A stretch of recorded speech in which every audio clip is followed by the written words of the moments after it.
Hello everyone, welcome back to my another mini blog. আমি ঘুম থেকে উঠেই এখন বসে পড়েছি কাজ করতে, যেহেতু এটা ভাদ্র মাস। আর ভাদ্র মাসে তো ঘরটর আমাদের ঝাড়তেই হবে, যেহেতু আমার টেডি বিয়ারটাকে আমি অনেক দিন থেকে পরিষ্কার করছি না। এই দেখো, টেডি বিয়ারটা একদম নোংরা হয়ে গিয়েছিলো। তো ঘরের সমস্ত জামা কাপড় দেখো সব কিছু নামিয়ে নিয়ে বসে পড়েছি ঠিকঠাক করবো বলে। এটা ভাদ্র মাস, এটা ভাদ্র মাসে আমাদের নিয়ম। আর এই যে দেখো, মার কত শাড়ি, মার শাড়ি গোছাতে গোছাতে আমার দিনই কভার হয়ে যাচ্ছে। আর এখানে যত কাগজপত্র, এই একটা বছরে একটা দিন একটু মনে পড়ে। আর আজকে ভাই রান্না করছে দেখে আমাদের সবার মনে শান্তি। আর আমার ভাই এত সুন্দর রান্না করে, আমরা তো সবাই, ও যখন রান্না করে সবাই আমরা ওর খাবারে আমরা ফ্যান হয়ে গেছি, যে না আজকে আমাদের বাড়িতে শেফ রান্না করছে, আমাদের কোনো চিন্তাই থাকে না।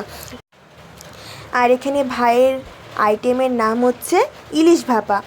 ভাই এটা যখন বানাচ্ছিল তখনই আমাদের মুখ দিয়ে জল এসে পড়েছে। তারপরে ওর বানানো টানানো কমপ্লিট হয়ে গেল, তারপরে আমরা খেয়ে দিয়ে স্নান দান করে ফ্রেশ হয়ে তখন মনে পড়েছে এমা কালকে তো গণেশ পুজো। তো আমরা সারাদিনে এত কাজ করতে করতে সময় পাইনি যে একটু আইব্রোটা প্লাক করব। সো দেন আমরা তাড়াহুড়ো করে চলে গিয়েছিলাম একটু পার্লারে ভ্রু প্লাক করার জন্য।